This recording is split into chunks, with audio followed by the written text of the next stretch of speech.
Reka mbasuze cyane kandi bayikaze mwese mudahema kudutega yombi hano kuri Triple 5 PM News. Uyu munsi ukaba tugarutse na y'amakuru akomeye cyane by'umwihariko yibanda ku kibazo u Rwanda rufitanye na Repubulika Iharanira Demokarasi ya Kongo. Tukaba tugaruka ku nteko rusange ya Leta Zunze Ubumwe za Amerika yigaga ku kibazo cy'ibihugu byombi by'u Rwanda ndetse na Repubulika Iharanira Demokarasi ya Kongo. By'umwihariko hakaba hagaragayemo impande ebyiri, aho umuyobozi w'iyi nteko yagaragaje ikibazo gikomeye cyane cya FDR ku mpungenge iteye igihugu cy'u Rwanda, ndetse umwungiriza we akaba yaje nawe asa n'ubusanyaho gatoya agaragaza uburyo iyi mikoranire y'u Rwanda ndetse na AFC-M23 yabiteje inkeke muri iki gihugu cya Repubulika Iharanira Demokarasi ya Kongo. Nanone turi buze gukomeza tugana ku butumwa bukomeye cyane Matilde Mukantabana, ambasaderi w'u Rwanda muri Leta Zunze Ubumwe za Amerika, yageneye iyi nteko ya Leta Zunze Ubumwe za Amerika abagaragariza impamvu ikomeye cyane u Rwanda rwaba rukoranamo na M23, aho mu magambo ye yeruye kagaragaza ko u Rwanda rufitanye imikoranire ikomeye cyane n'iri huriro rya AFC-M23, ndetse akagaragaza n'impamvu zikomeye cyane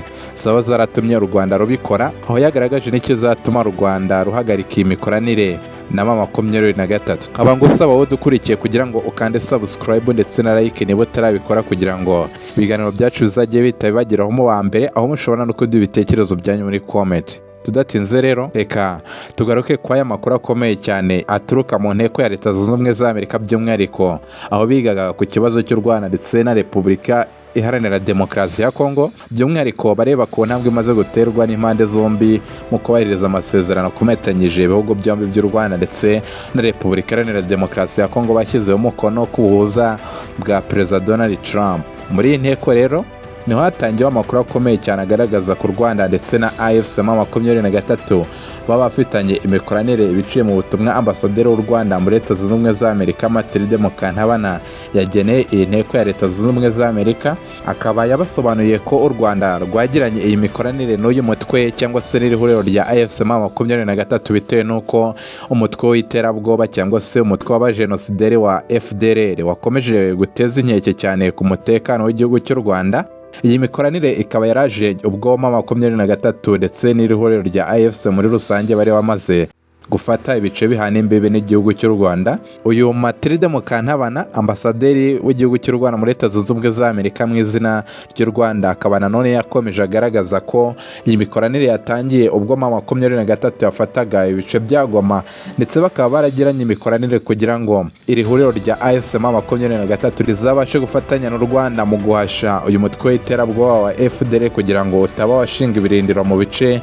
AFC-M23 yari yaramaze kubohora, ndetse ikaba yakongera gutera ibitero bikomeye cyane ku butaka bw'u Rwanda, dore ko ifite intumbero zo guhungabanya umutekano w'u Rwanda ndetse ngo no gukuraho ubutegetsi buriho. Iyi mikoranire rero akaba yakomeje agaragaza ko ishobora kuzagarara gusa mu gihe Leta ya Repubulika Iharanira Demokarasi ya Kongo yabahagaritse imikoranire n'uyu mutwe w'iterabwoba wa FDR, ndetse bamaze no kurandura burundu kugira ngo u Rwanda rube rwakizana umutekano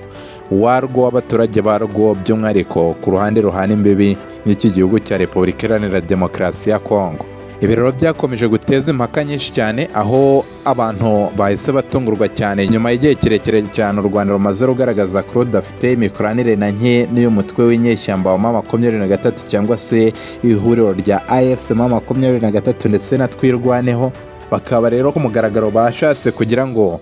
bashyire ubwubahane cyangwa se ubwuzuzanye n'ukuri imbere, by'umwihariko kugira ngo aya masezerano bashyizeho umukono hagati y'igihugu cy'u Rwanda na Repubulika Iharanira Demokarasi ya Kongo abashe kuba yakubahirizwa, nta mabanga aciye ku ruhande ibihugu byombi bigenda bihishanya. Ibi rero bikaba bigaragara nk'intambwe ikomeye cyane u Rwanda rwateye kugira ngo rushyire umucyo ku iki kibazo cyakomeje kurugaragaraho, aho imiryango itandukanye mpuzamahanga ndetse n'umuryango w'abibumbye bakomeje bagaragaza uburyo u Rwanda rufatanya n'iri huriro rya AFC-M23 ariko rugakomeza kubihakana. Ndetse uyu munsi bikaba bigaragara ko iyi mpamvu u Rwanda rwakomeje gufatanya n'iri huriro rya AFC-M23 yaba yumvikana ndetse ifite ishingiro, by'umwihariko bitewe n'ibi bimenyetso ndetse n'ibindi byagiye bigaragara ko uyu mutwe w'iterabwoba wa FDR ukomeje guteza inkeke, by'umwihariko ku baturage b'abanyamurenge batuye hariya muri Repubulika Iharanira Demokarasi ya Kongo, dore ko aribo ukunze kwibasira cyane, ndetse n'abaturage b'igihugu cy'u Rwanda. Mu iyi nama rero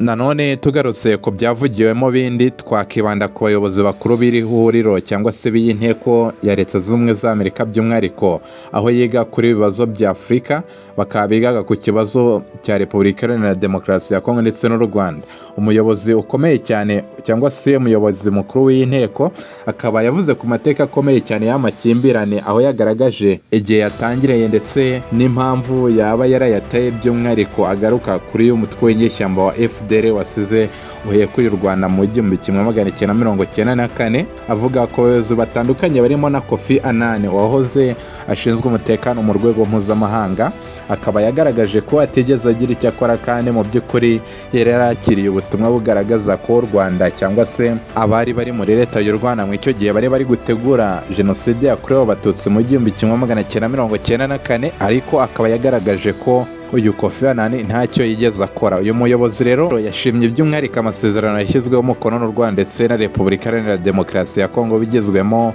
uruhare cyangwa se kubuza bwa Perezida Donald J. Trump wa Leta Zunze Ubumwe za Amerika, anagaragaza ko azagira uruhare rukomeye cyane mu guhagarika izi ntambara nyuma y'uko u Rwanda na Repubulika Iharanira Demokarasi ya Kongo bemeje gukemura ibibazo babifitanye, ndetse mbere na mbere bakaba baremeye kwicarana ku ntebe y'ibiganiro bakaganira ndetse bakarebera hamwe igishobora kuba umuti w'ibibazo bafitanye by'igihe kirekire. Akaba yahamije rero ko iyi nteko ya Leta Zunze Ubumwe za Amerika izakomeza kugira uruhare muri ayo masezerano ndetse no mu ishyirwa mu bikorwa byayo, by'umwihariko kugira ngo barebe ko amahoro yagaruka no muri Repubulika Iharanira Demokarasi ya Kongo, nk'uko mu bindi bice bitandukanye bya Repubulika Iharanira Demokarasi ya Kongo bafite umutekano, by'umwihariko mu bice bitibandwaho cyane cyangwa se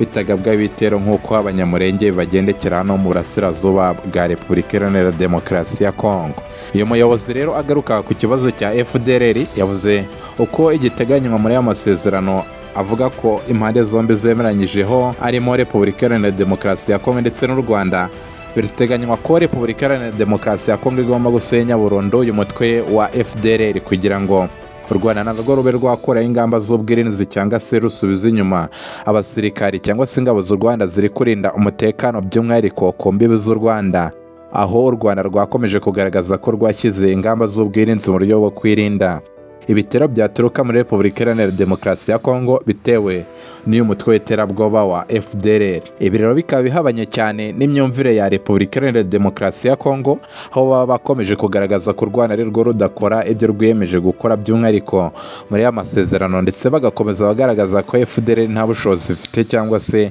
itakibaho. Ibi bihabanye cyane n'ukuri, cyane ko byakunze kugaragazwa n'abayobozi batandukanye barimo n'aba bo muri Leta Zunze Ubumwe za Amerika bagaragaza ko FDLR ifite imbaraga kandi iteje inkeke ku mutekano w'akarere k'ibiyaga bigari. Uyu muyobozi rero yakomeje ashimangira ko FDLR iteje inkeke, ndetse yavuga ko ari umutwari ukora kandi ufite imbaraga nyinshi cyane, mu gihe bakomeje gufasha ndetse no gukorana n'iyi Repubulika Iharanira Demokarasi ya Kongo cyane, dore ko ari nayo iba y'intwaro ndetse n'imyitozo ituma bakomeza gukomera ndetse no kurokita cyangwa se gutoza abasirikare bashya b'urubyiruko bakomeza gufasha uyu mutwe w'iterabwoba muri ibikorwa bibi cyane bakomeje gukorera, by'umwihariko abanyamurenge batuye mu burasirazuba bwa Repubulika Iharanira Demokarasi ya Kongo. Umuyobozi mukuru rero w'iyi nteko ya Leta Zunze Ubumwe za Amerika yahaye ijambo Sarah Jacobs, aho we yahise ajya mu buryo burambuye cyane ku kibazo cya Repubulika Iharanira Demokarasi ya Kongo n'abaturage bayo bafite, by'umwihariko aha mu burasirazuba bwayo.